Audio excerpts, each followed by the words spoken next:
Thousand dollars your unk, cheaper than a Hawaiian restaurant. This is Japanese simmering daikon with pork recipe, the quintessential Japanese recipe.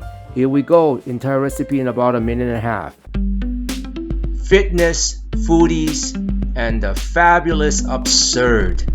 From burpees to kombu, you're never gonna know what you're gonna get from your unk, burpee yoga uncle. Alright, entire recipe is on the description below, but it's pretty simple. You'll need pork and daikon. I like the Korean daikons. And this is the basis of almost every single Japanese recipe, which is sesame oil. We're going to use the sesame oil, stir fry it with the pork, and then the ginger in there.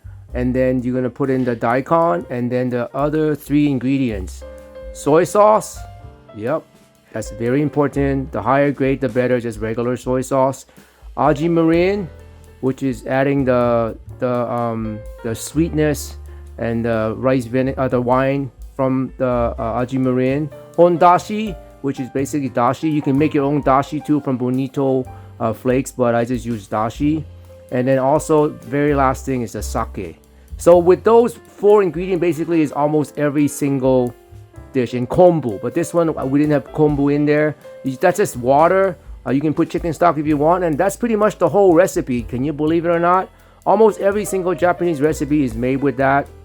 Then you're going to garnish it with green onion. If you want to make it even more quote-unquote Japanese, you would put in kombu, and you would also put in some of the tofu and whatnot in there. But this is a very simple dish to make, and it makes it taste very clean. Like, I virtually have no oil in this dish. I didn't use oil to cook it at all. And you were supposed to use pork belly, but I didn't even use pork belly. I used pork extra pieces. So it's a pretty clean dish in terms of eating pork.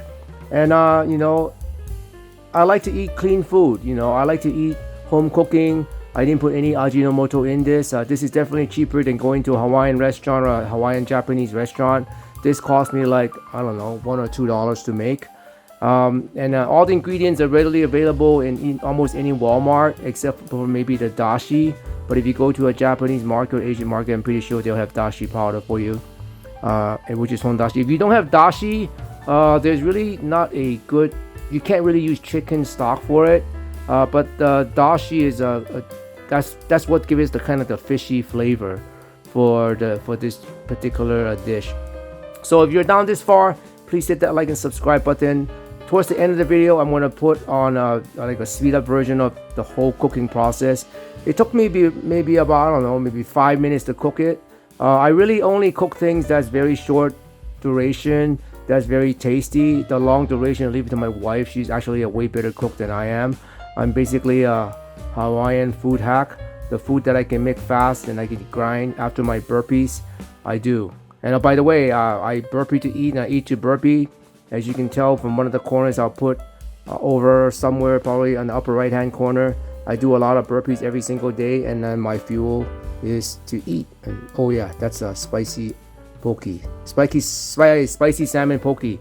It's in my list too. Yeah, everything that you're seeing there, homemade. And on the lower left hand corner is the wasabi. Yeah, it's very hard to say. Wasabi masago ahi poke. Yeah, it's one of those dishes, man. Anyway, if you're down this far listening to your uncle rant, please hit that like and subscribe button for the algorithm. And bless up.